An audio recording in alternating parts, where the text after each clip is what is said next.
Dios les bendiga. Para mí es un privilegio el estar aquí delante de ustedes para compartir una enseñanza de la bendita palabra de Dios. Sin embargo, también es una responsabilidad y le pedimos a Dios que Él nos ayude a llevar este tema a buen puerto y que lo que se exponga aquí sea para la edificación del oyente. Como usted puede ver en sus pantallas, en un momento va a aparecer el tema. Lo he titulado Buscando a la novia.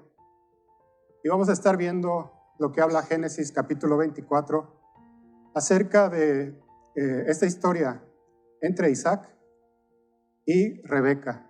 Vamos a ver cómo Abraham manda a uno de sus siervos para que le busque esposa a su hijo. Y vamos a ver cómo esto es una tipología de lo que es los últimos tiempos con respecto a Cristo y su iglesia. Es decir, también Dios está preparando una esposa para su hijo, para que lleguen a la culminación de esta relación de compromiso matrimonial en lo que se conoce como las bodas del Cordero. Leemos en Gálatas 3:16 lo siguiente. Gálatas 3:16.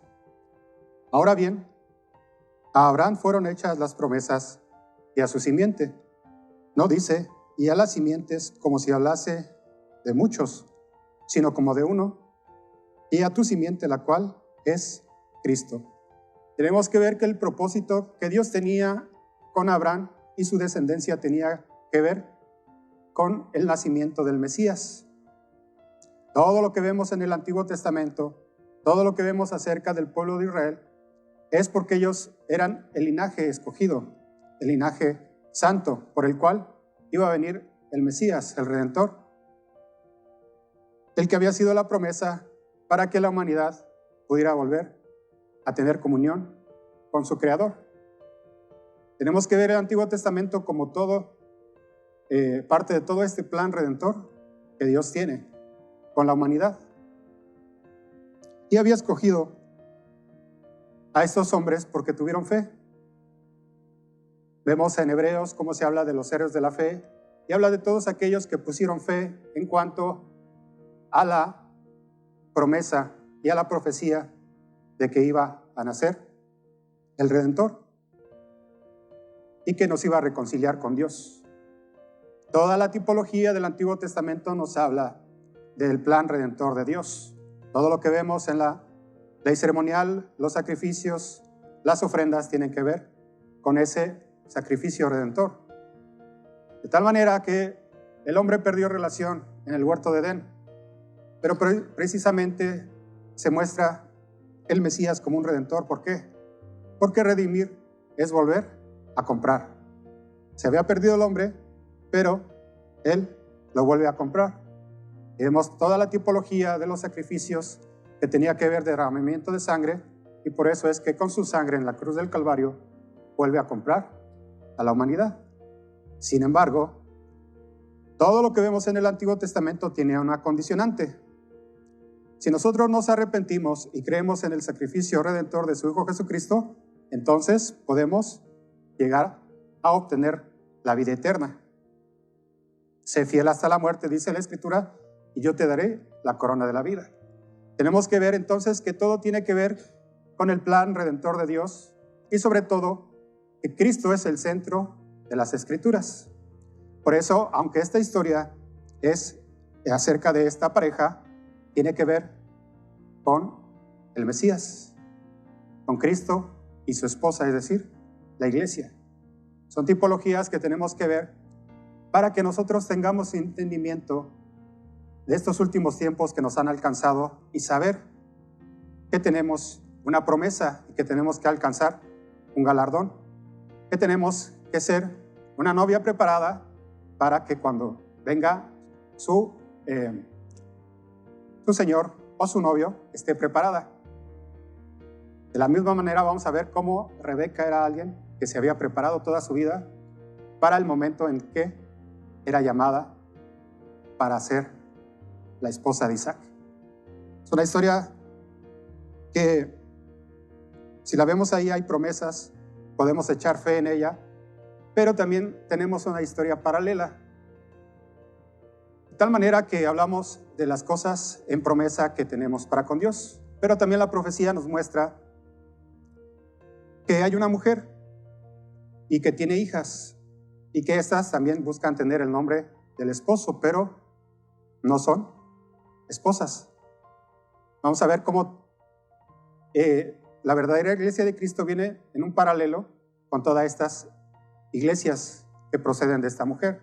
Entonces, tenemos que ver si cosas como esto en una relación de romance, pero también tenemos que ver que las profecías nos advierten de los peligros que se correrían a través de toda la era cristiana, principalmente de los tiempos finales.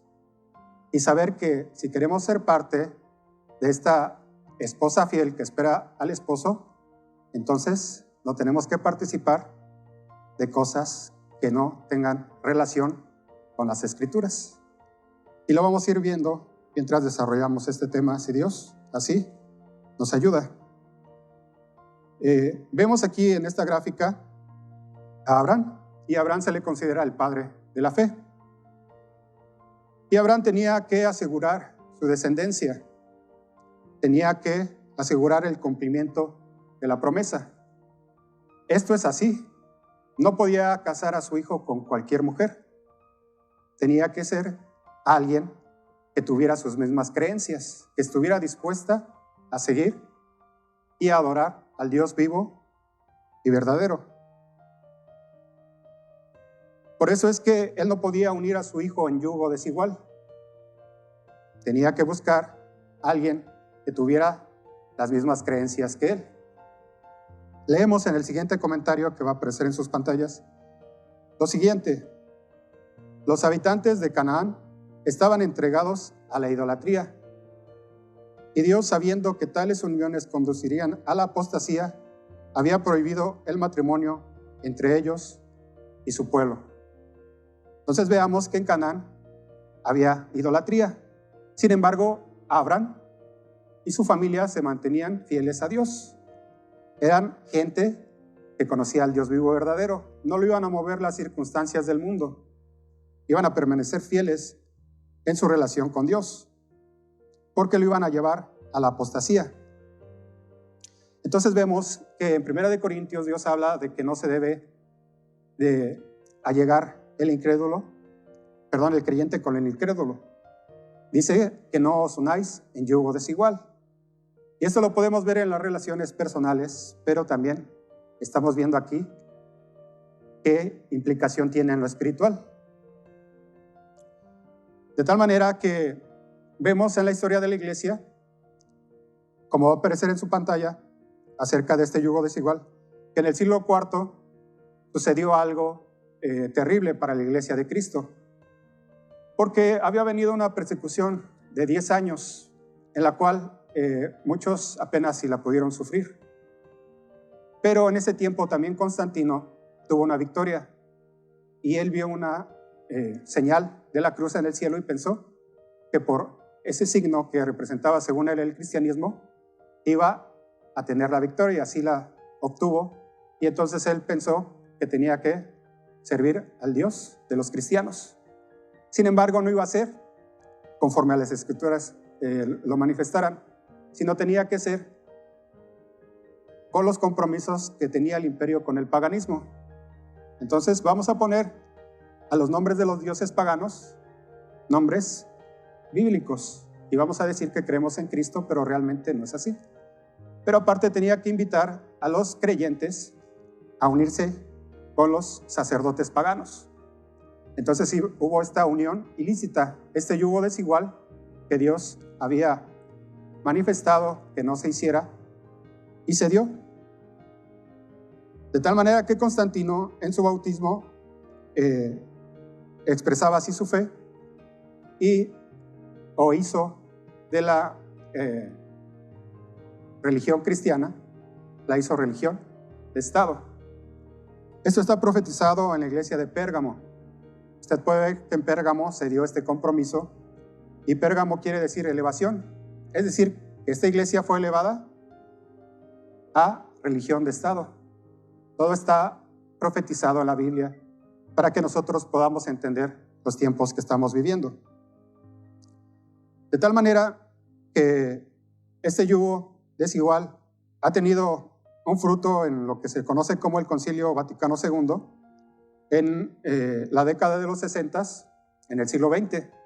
Entonces, muchos fueron de parte de las denominaciones protestantes a este evento. Se está haciendo un yugo desigual, cosa que Dios no permite. ¿Y por qué han llegado a estos tiempos ya a volver a tener unión entre denominaciones protestantes y el catolicismo? Simple y sencillamente porque la obra de la Contrarreforma ha llegado a sus objetivos, y uno de ellos era destruir al protestantismo. Probablemente tú digas, yo no soy protestante, pero para ellos, si tú crees que la Biblia es la palabra de Dios, te consideran un protestante. Entonces, si tú eres, por ejemplo, evangélico, ellos te consideran a ti un protestante. Si tú eres pentecostal, también te consideran un protestante. De tal manera que lo que ellos quieren es que se crea una religión única en la cual la iglesia vuelva a traer a sus hijas al seno de la iglesia madre.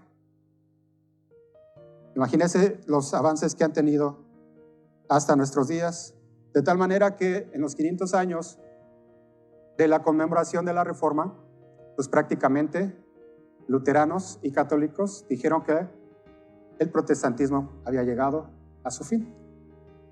Sin embargo, esto no va a ser así, porque el término protestante quiere decir aquel que da testimonio de la verdad. Y Apocalipsis nos habla de un remanente fiel que va a seguir dando testimonio de la verdad y no se va a unir en yugo desigual, va a permanecer fiel a su Señor, que pagó un precio de sangre en la cruz del Calvario. Bendito sea el Señor nuestro Dios. Bueno, también vemos aquí otra gráfica de un evento que se denominó Together, que en español quiere decir juntos. Y la pregunta es, ¿juntos en qué? Bueno, tiene que ver esto, que vamos a estar juntos en apostasía. Y usted puede ver ahí que hay muchos artistas, sobre todo bandas musicales que están influenciando a la juventud para que se unan al movimiento ecuménico. En este evento participaron tanto católicos como evangélicos.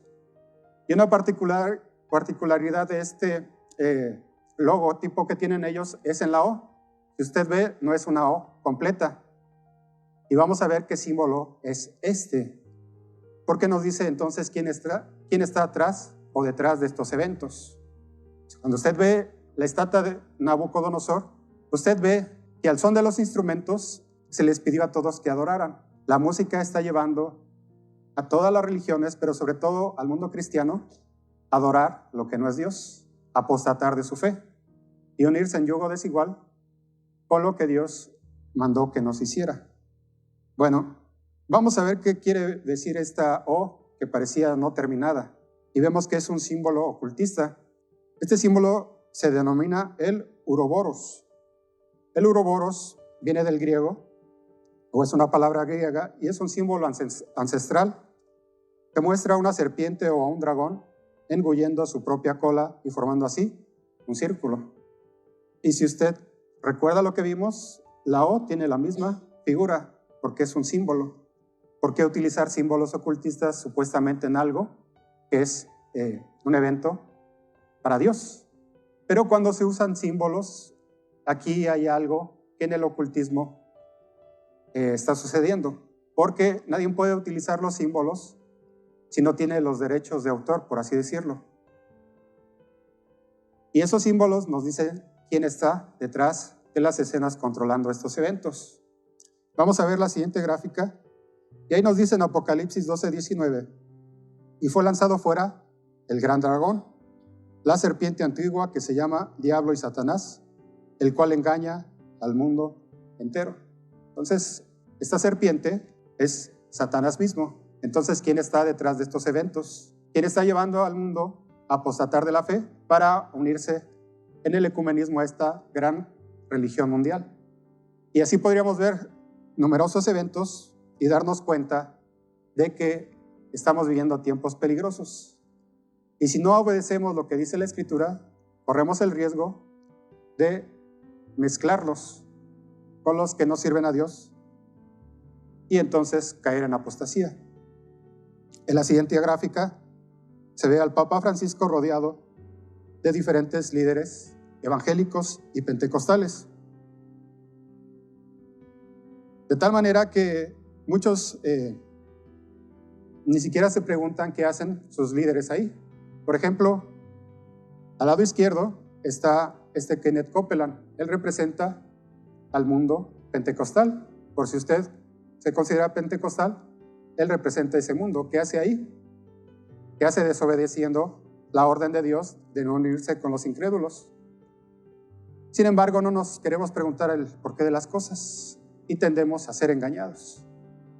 Pero este es un llamado a todos nuestros hermanos cristianos para que realmente se pregunten el porqué de las cosas. ¿Por qué estamos siguiendo al hombre o estamos siguiendo lo que escrito está? No podemos servir a Dios, señores, porque se amará a uno o se aborrecerá a otro. El hombre que está hasta el extremo derecho, él dijo que la reforma ya dejaba de existir, que ya no había protesta que hacer. ¿Por qué? Porque todos sirven a la contrarreforma y nos quieren decir que entonces ya no hay razón de estar distanciados, sino hay que unirnos. Pero nuevamente, ¿unirnos en qué? Porque no podemos hacer a un lado las doctrinas fundamentales de la Biblia simplemente por el tema de decir vamos a unirnos. ¿En qué unidad? En una que no aprueba a Dios. Entre creyentes, entre hermanos en Cristo, sí debemos de buscar la unidad, pero no podemos sacrificar la doctrina. Por ejemplo, si Dios me dice, hónrame guardando mis mandamientos, demuéstrame que me amas guardando mis mandamientos, yo no puedo sacrificar esa doctrina en aras de una unidad que de antemano Dios prohíbe. Tenemos que hacernos preguntas entonces de qué estamos siguiendo, qué evangelio estamos siguiendo. ¿Es el evangelio eterno de nuestro Señor Jesucristo o es otro evangelio? Y el apóstol Pablo advertía que no se siguiera otro evangelio que el que estaba manifestado en las Escrituras. Luego vemos también, siguiendo con nuestra historia, que para Abraham elegir esposa para su hijo era asunto de suma importancia y anhelaba que se casara con quien no lo apartara de Dios. Todo aquel que piense casarse y es cristiano o es cristiana tiene que preguntarse realmente si la persona con la que se va a unir la va a apartar de Dios, porque si es así, no va a cambiar, hermana, no va a cambiar, mi hermano. Pero si los dos tienen en común la misma fe, pues entonces ahí hay algo que Dios puede bendecir y que puede ayudarles a caminar juntos en este caminar. De la misma manera, nosotros no podemos unirnos con alguien que no tiene nuestra misma fe, porque nos va a buscar apartar de Dios. Estoy hablando en lo espiritual. No podemos buscar tener unión con otras religiones. Por ejemplo, algo que también el papado ha querido empujar a través del Concilio Vaticano II es la unión entre diferentes religiones. Entonces yo no puedo buscar en otra religión la verdad, no puedo buscar hermandad con ese tipo de religión. ¿Puedo tener amigos que profesen otra religión? Claro que sí, pero no adoro lo que ellos adoran. De tal manera que no puedo buscar en otras religiones, como últimamente se está haciendo. Se está buscando en otras religiones la verdad, pero eso no es así. Porque muchos piensan que en cada religión puede haber un poco de verdad. No, la verdad está en las Escrituras. Y bien haríamos en someternos solamente a ellas. Por eso Jesús nos insta a escudriñar las Escrituras. ¿Y eso qué quiere decir? El testimonio acerca de quién es Él está ahí registrado. Y tú puedes venir libremente a ver quién es Jesús. No necesitas que nadie te diga quién es Él, porque escrito está que Dios nos enseñaría Él mismo. ¿Cómo? a través de su Espíritu Santo. Si tú te acercas a Dios pidiéndole que te dé entendimiento de su palabra, seguramente Dios te va a mostrar todo lo que necesitas saber en tu caminar en esta tierra y sobre todo saber que te has reconciliado con tu Creador, que has vuelto a tener comunión con el Dios vivo y verdadero. Eso es lo que Dios quiere para todo hombre. Por eso nos manda que si nosotros ignorábamos estas cosas, nos arrepintamos y entonces aceptemos el sacrificio redentor de su Hijo Jesucristo. Mire, veamos el siguiente comentario que habla acerca de los compromisos matrimoniales. En los tiempos antiguos, los compromisos matrimoniales eran hechos generalmente por los padres, y esta era la costumbre también entre los que adoraban a Dios. No se exigía que nadie se casara con una persona a quien no amara, ¿verdad? Ahí vemos que no se hacía algo que la persona no quisiera. Pero al brindar sus afectos, los hijos eran guiados por el juicio de sus padres piadosos y experimentados. Actuar de otro modo era como deshonrar a los padres y hasta cometer delito. Entonces vea qué interesante. Los padres tenían buen juicio para buscarle a sus hijos esposa y viceversa. ¿Qué ha hecho el Padre Celestial? ¿Verdad? Le está buscando al hijo aquí en la tierra a su esposa. De tal manera que nos está reflejando el actuar de Abraham como el del Padre Celestial. Es una tipología del Padre Celestial. Todo tiene que ver con Cristo. Y esta historia es también acerca de Cristo y su iglesia. Entonces los hijos confiaban en el criterio o el juicio del Padre porque eran piadosos y experimentados. Y vamos a ver cómo el resultado de esta historia fue favorable tanto para Isaac como para Rebeca. Leemos en Génesis 24, del 1 al 2. Era Abraham ya viejo, y bien avanzado en años, y Jehová había bendecido a Abraham en todo. Y dijo Abraham a un criado suyo. Fíjese qué dice, el más viejo de su casa, que era el que gobernaba en todo lo que tenía. Pon ahora tu mano debajo de mi muslo. Seguimos leyendo. Y te juramentaré por Jehová, Dios de los cielos y Dios de la tierra, que no tomarás para mí hijo, mujer de las hijas de los cananeos, entre los cuales yo habito, sino que irás a mi tierra y a mi parentela y tomarás mujer para mi hijo Isaac. Entonces, ¿qué vemos en estos dos pasajes? Primero, que tiene un criado experimentado, no es alguien inexperto. Entonces, ¿a quién pone a Dios en esta tierra para buscar esposa para su hijo?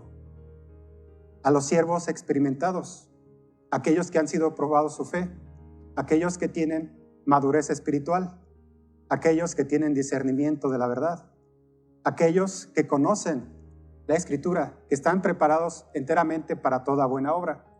Dios quiere hacerte, también a ti, partícipe de esta búsqueda de la esposa para su hijo. Claro que por supuesto que tú y yo estamos incluidos, si así queremos, en ser parte de esta novia.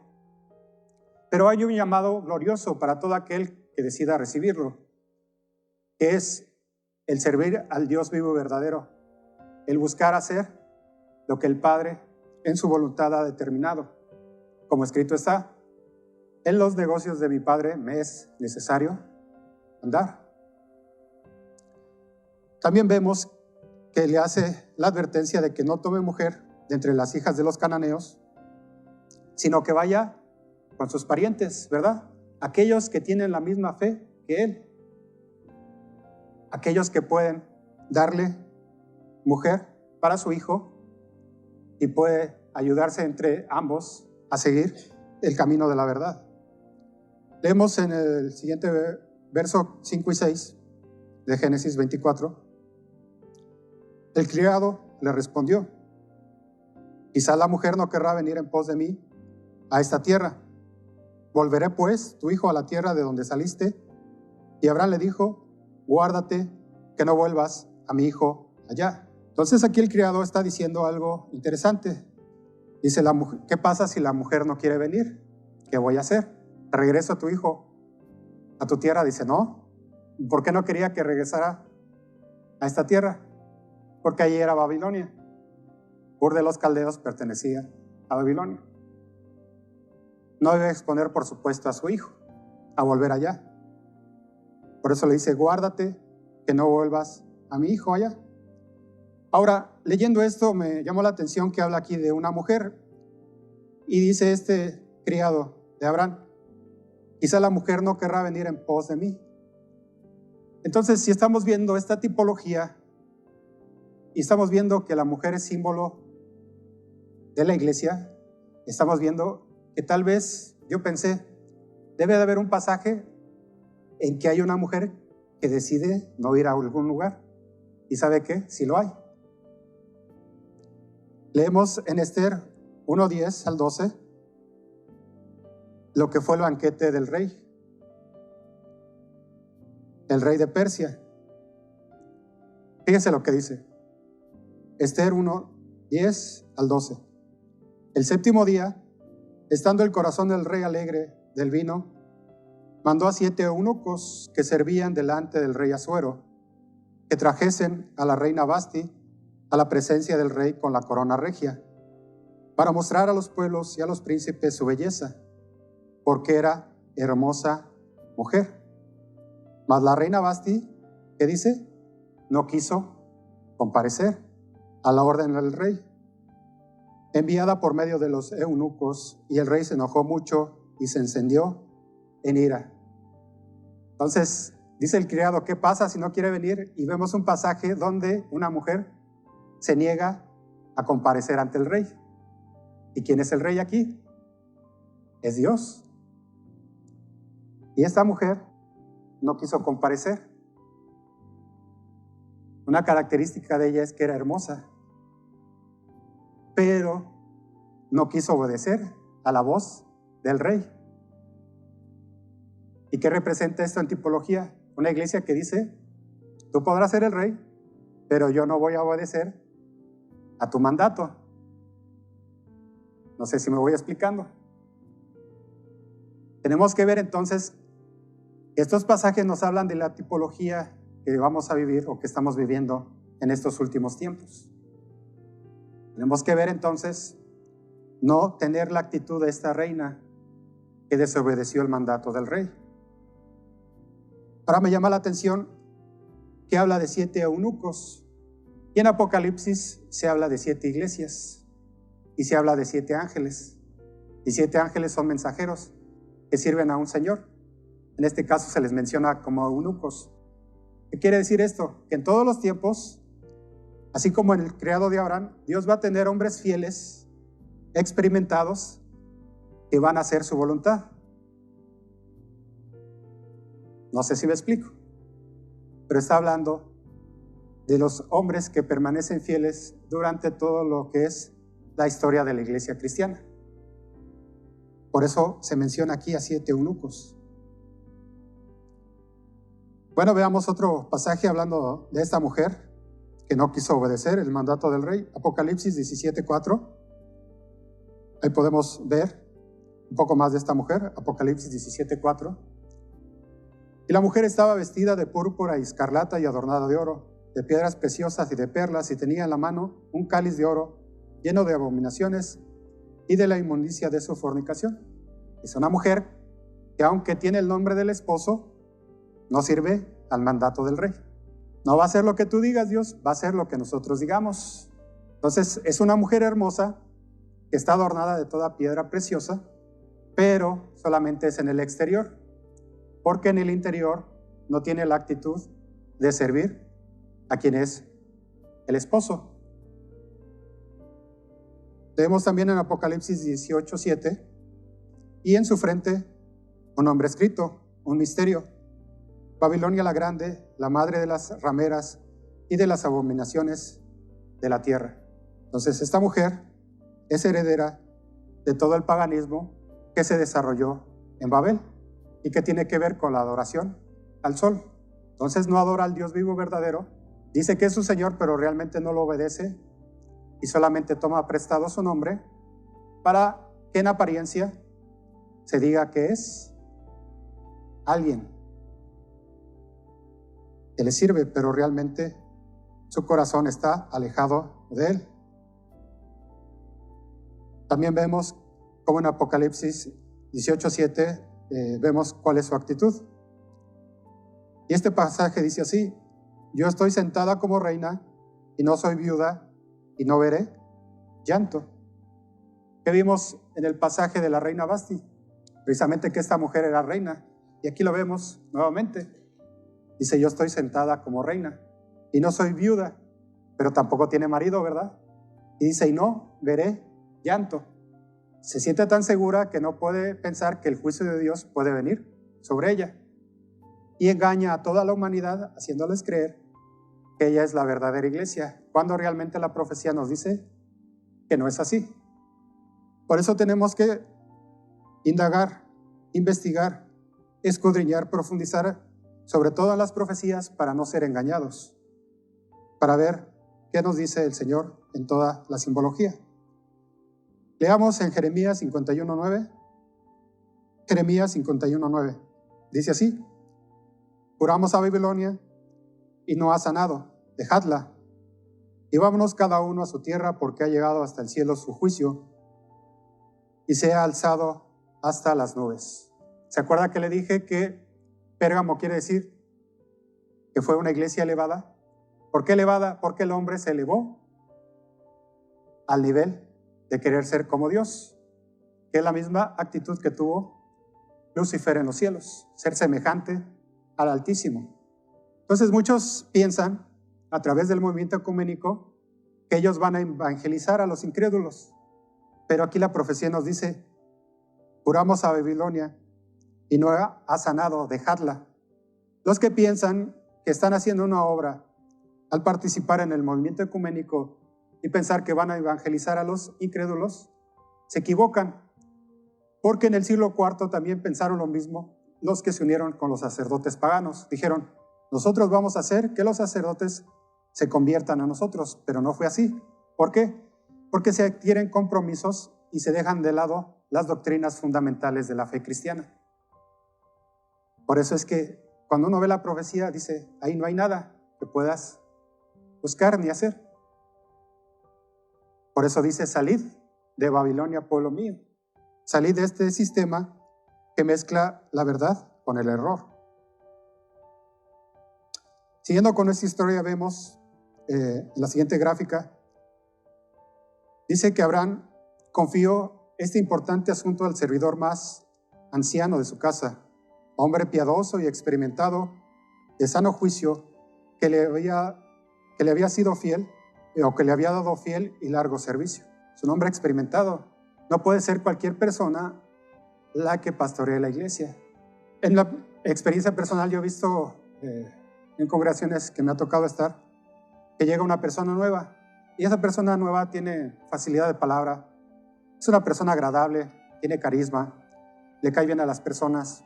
Pues en realidad es alguien que tiene desenvolvimiento, ¿no? Delante de las personas.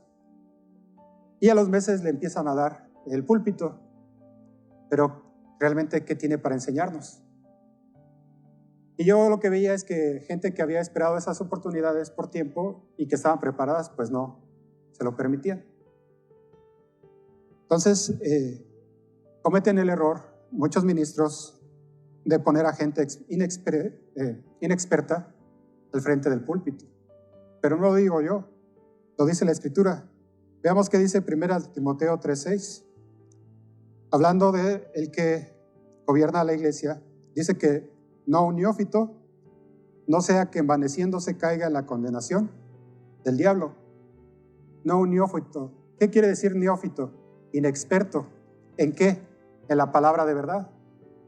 Y esa persona empieza a pensar que Dios la está utilizando, pero no ha cambiado su vida, no ha entrado en ese proceso de santificación. Y se empieza a envanecer. Y dice: Dios me usa a pesar de mi pecado. ¿Y sabe qué? No hay cambio en él. y da mal ejemplo a la iglesia. ¿Y la iglesia qué dice? Bueno, si él lo puede hacer, ¿por qué yo no? Es un gran peligro poner a gente inexperta que no ha entrado en un proceso de santificación, que no se está discipulando en la verdad. Porque lo demás lo ven y lo toman como ejemplo. Y dicen, si él hace esas cosas y aún así pasa a predicar, pues yo también las puedo hacer. Pero no tenemos ese ejemplo de nuestro Señor Jesucristo. El Maestro nos dio ejemplo en todo, de tal manera que no tenemos forma de justificarnos ante Dios diciendo, es que yo tomé el ejemplo del hombre. No, porque Él te va a decir, ejemplo tuviste del Hijo de Dios.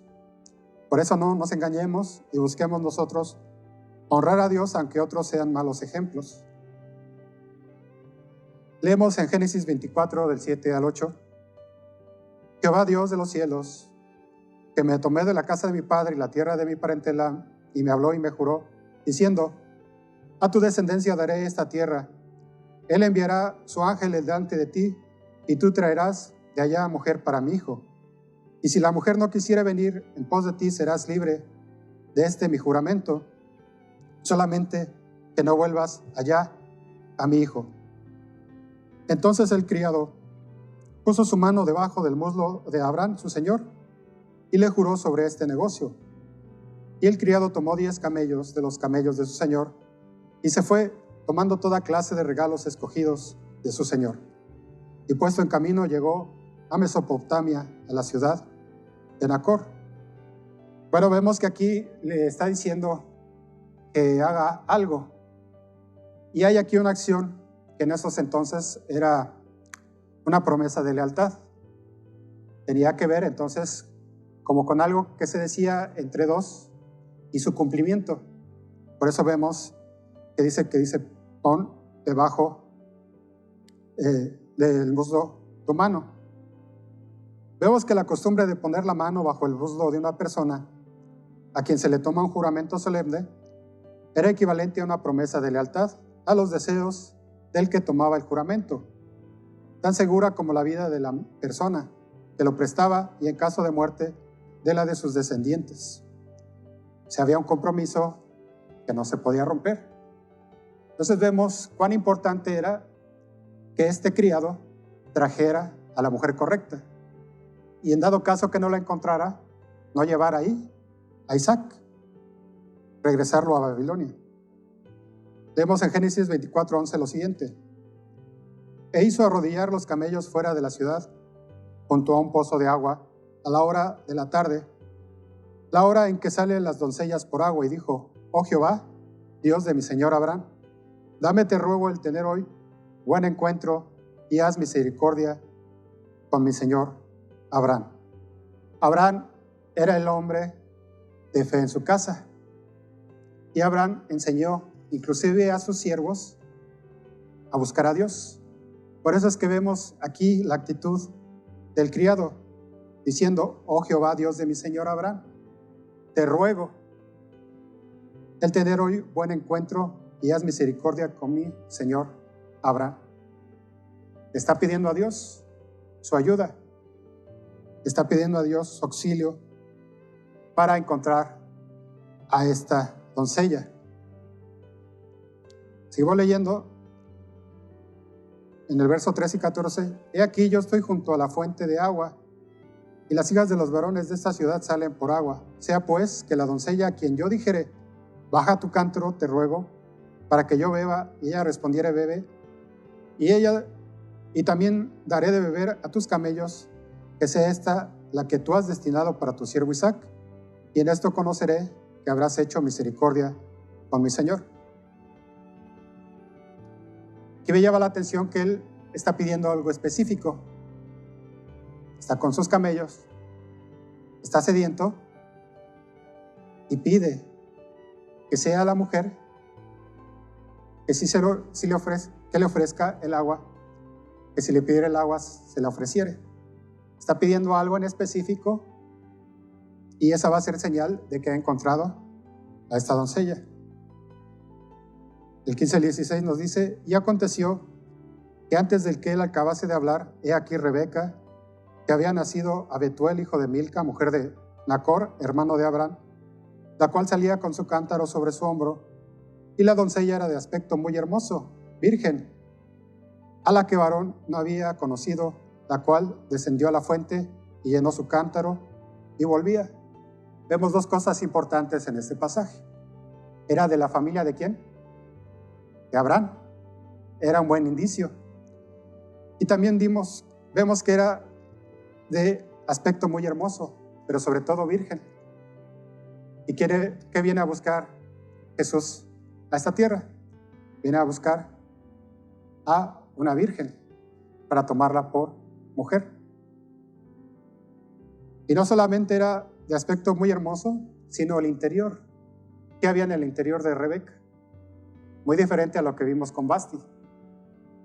¿Qué debe de haber en una iglesia? ¿Qué debe ser lo fundamental, lo exterior? ¿O la vida interior que tiene en Cristo Jesús? Eso es lo que tenemos que ver. Porque muchas personas están buscando una iglesia que satisfaga, entre comillas, sus necesidades, lo que ellos creen que es el evangelio. Lugares donde puedan estar cómodos, donde la música pueda ser la que a ellos les gusta, donde puedan convivir socialmente. Pero los compromisos con la palabra de verdad no. Una iglesia que se acomode a lo que yo quiero. Una iglesia que no me pida comprometerme con Dios. Una iglesia light, un evangelio light. Algo que no me haga dejar mis placeres. Algo que no me diga que no puedo hacer esto o aquello. Algo que no me pida comprometerme y dejar de amar al mundo y las cosas que en él hay. Tenemos que ver entonces que tenemos que ser una iglesia como Rebeca, porque vamos a ver cómo ella se dispone a hacer todo lo que este criado está pidiéndole a Dios que suceda. Vemos en Génesis 24:17. Entonces el criado corrió hacia ella y dijo: te ruego que me des a beber un poco de agua de tu cántaro. Ella respondió: bebe, señor mío.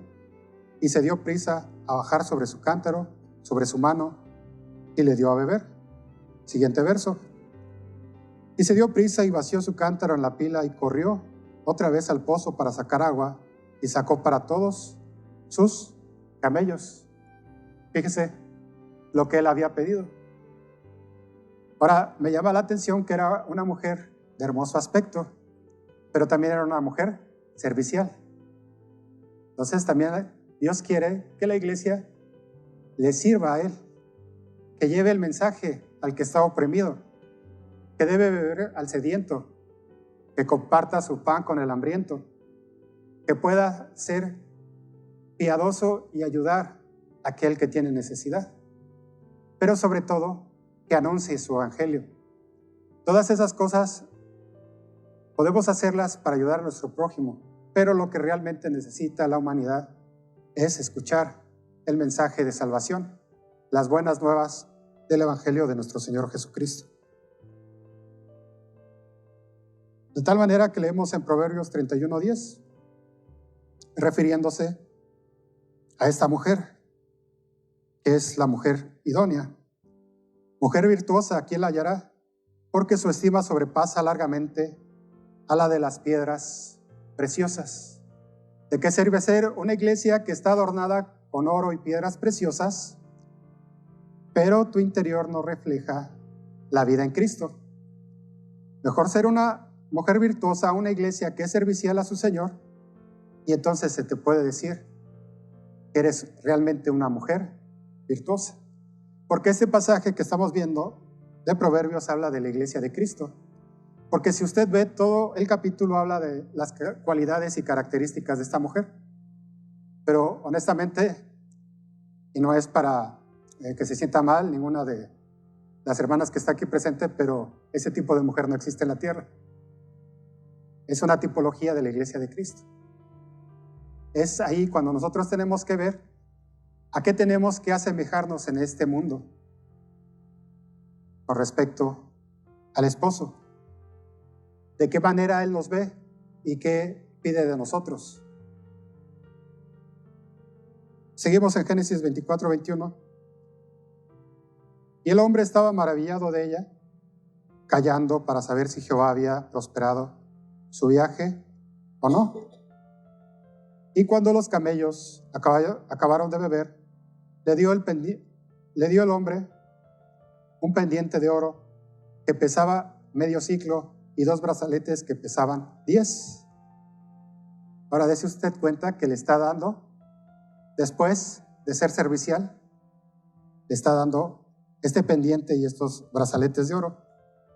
Y nos tenemos que preguntar qué representa el oro en la Biblia.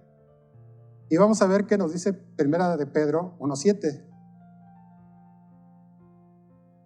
Para que sometida a prueba vuestra fe, mucho más preciosa que el oro, el cual aunque perecedero, se prueba con fuego, sea hallada en alabanza, gloria y honra cuando sea manifestado Jesucristo.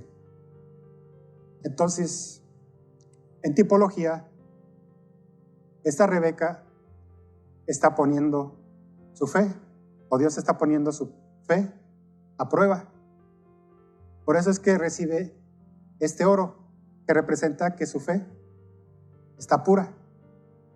De la misma manera, Dios pone a prueba la fe del creyente. Y el fuego va a determinar si tu fe es pura o no. Si tú pones en tu fe hojarasca, se va a quemar. Si tú pones heno, se va a quemar. Si tú pones un metal como el bronce, se va a quitar la escoria de él. Si tú pones la plata, también va a ser quitada la escoria. Si tú pones el oro, entonces va a ser quitada la escoria. Pero tienes que ver qué pones, porque según tu fe, cuando venga la prueba, se va a determinar si tienes fe o no la tienes. De tal manera que está mostrando aquí Dios cómo galardona a los que tienen fe, a los que obran a través de esa fe. Y aquí está galardonando a Rebeca, que es tipología de la iglesia, cuando a través de la prueba y de la aflicción sale vencedora y es probada su fe y es semejante a lo que es el oro. Seguimos leyendo en Génesis. Y dijo: ¿de quién eres hija? Te ruego que me digas. ¿Hay en casa de tu padre el lugar donde posemos? Y ella respondió: soy hija de Betuel, hijo de Milca, el cual dio a luz a Nacor. Y añadió también hay en nuestra casa paja y mucho forraje y lugar para posar. El hombre entonces se inclinó y adoró a Jehová. Y dijo: bendito sea Jehová, Dios de mi amo Abraham, que no apartó de mi amo su misericordia y su verdad, guiándome Jehová en el camino a casa de los hermanos de mi amo. Ahora vea usted aquí algo muy importante que tenemos que entender nosotros. ¿Qué hizo él? Entonces, cuando vio la respuesta de Dios, se inclinó y adoró. Ya no es costumbre en las congregaciones arrodillarnos delante de Dios. Tenemos que preguntarnos por qué.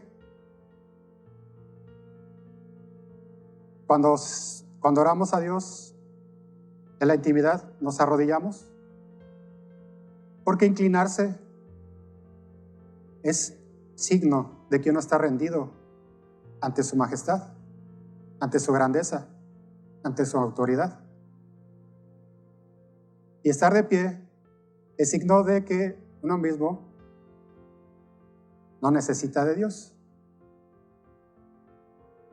El acto de adorar en toda la Biblia tiene que ver con inclinarse y arrodillarse ante Él.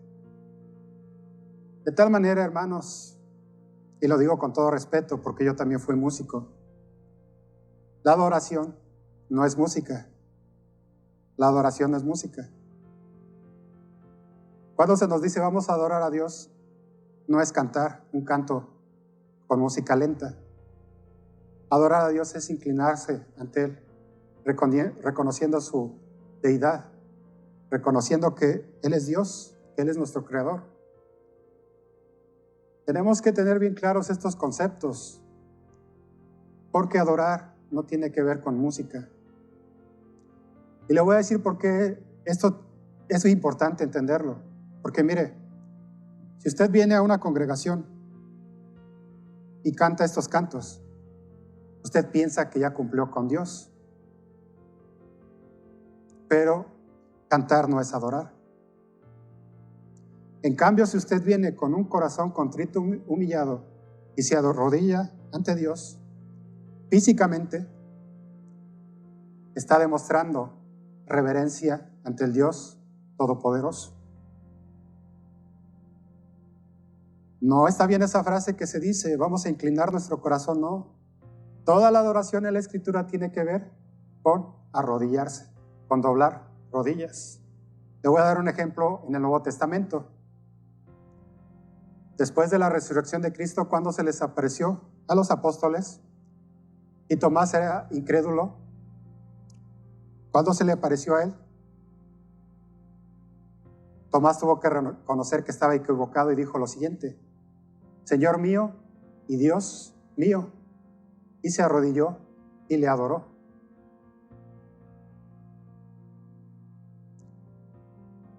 Tal vez así hemos sido enseñados, diciendo que cantar un canto lento es adorar. No es así, hermanos. Se los digo como músico que fui o que soy, como quiera verlo. Adorar es arrodillarse y reconocer la majestad del Dios vivo y verdadero. No estoy diciendo que no se canten cantos, no. Lo que estoy diciendo es que tenemos que entender que tenemos que rendirnos totalmente ante Él. Y la única manera de manifestarlo es arrodillándonos. Pero eso obviamente es decisión de cada quien. Génesis 24-28. Y la doncella corrió e hizo saber en casa de su madre estas cosas. Y nos habla de que sus padres y su hermano dijeron: de Jehová ha salido esto, no podemos hablarte malo ni bueno. Y le dan a Rebeca para que la lleve con el hijo de su señor, como Jehová lo había dicho. Y entonces su hermano y su madre habían pedido que se quedara 10 días más, pero el siervo o el criado de Abraham dijo: no me detengáis más, ya que Jehová ha prosperado mi camino. Despachadme para que vaya a mi señor. Esto tiene urgencia. El preparar a la novia tiene urgencia, porque el espíritu y la novia dicen: ven, y el tiempo se acorta. Entonces, no me detengas, dice, porque la mies está madura. No me detengas porque ya Dios ha prosperado. Entonces, como el día ni la hora nadie lo sabe, tenemos que prepararnos. Tenemos que ser como esas vírgenes sensatas que tienen aceite en sus vasijas. Y aceite tiene que ver con la comunión que tú tienes con Dios. Es símbolo del Espíritu Santo, de la transformación que tú le has pedido y permitido hacer en tu vida. De tal manera que cuando se escuche la voz, ahí viene el esposo, tú y yo estemos preparados.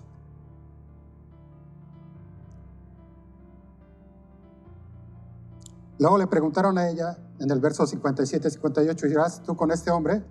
Y ella respondió: sí, iré. Qué diferente actitud de la que vimos con la reina Vasti, de esta doncella que dice: sí, iré. Sí, voy a hacer lo que Dios tiene en sus planes, en sus propósitos para mí, como su hija, como su hijo, como su iglesia. Yo no estoy pendiente de lo que el mundo diga, cómo se debe de anunciar el evangelio. Yo estoy pendiente de cómo las escrituras me dicen que yo tengo que dar una advertencia final a este mundo que agoniza. ¿Cómo tengo yo que prepararme para entonces decir al mundo que viene el juicio de Dios? Arrepentidos y no pereceréis. Esa clase de bujero de iglesia tenemos que ser nosotros. No tenemos que escuchar la voz del hombre, sino lo que el Espíritu dice a las iglesias. Tenemos que escuchar esa voz, y eso está registrado en las Escrituras y en ningún otro lugar. En el verso 66 de Génesis 24 vamos viendo lo siguiente. Entonces el criado contó a Isaac todo lo que había hecho, y la trajo a Rebeca a Isaac a la tienda de su madre Sara, y tomó a Rebeca por mujer y la amó, y se consoló Isaac después de la muerte de su madre.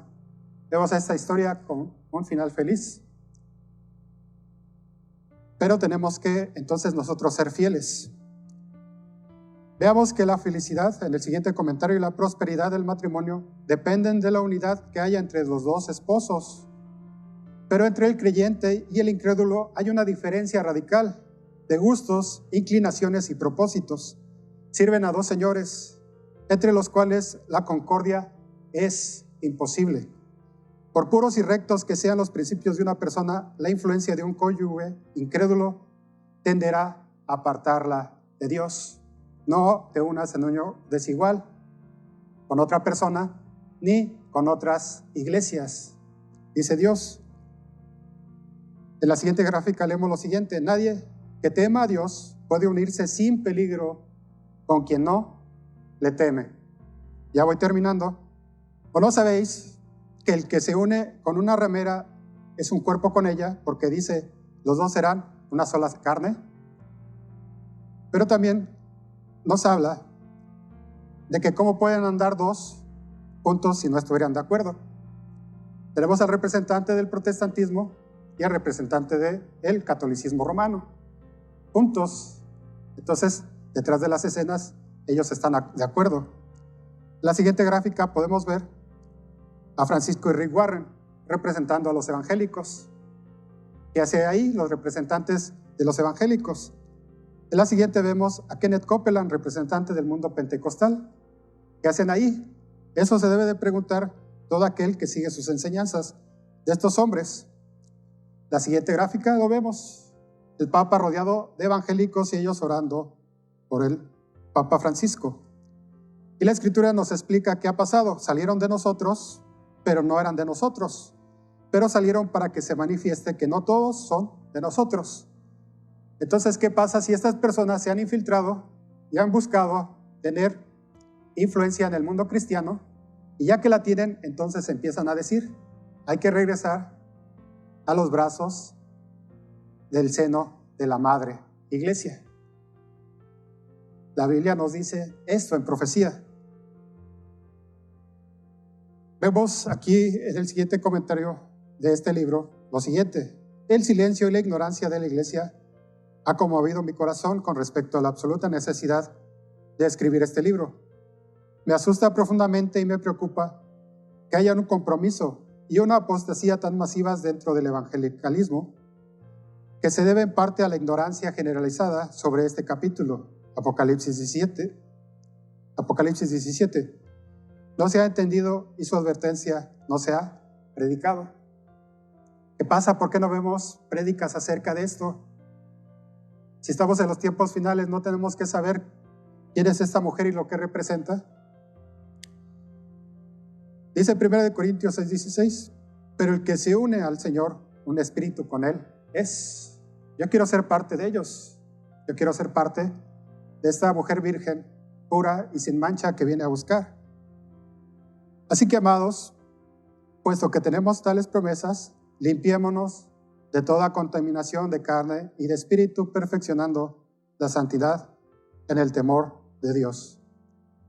Finalmente, nos dice el apóstol Pablo, Cristo amó a la iglesia y se entregó a sí mismo por ella, a fin de presentársela a sí mismo una iglesia gloriosa, que no tuviese mancha, ni arruga, ni cosa semejante, sino que fuese santa y sin mancha.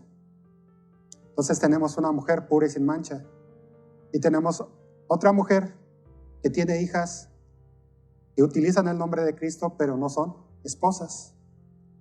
Tenemos que tener cuidado de dónde nosotros queremos ubicarnos.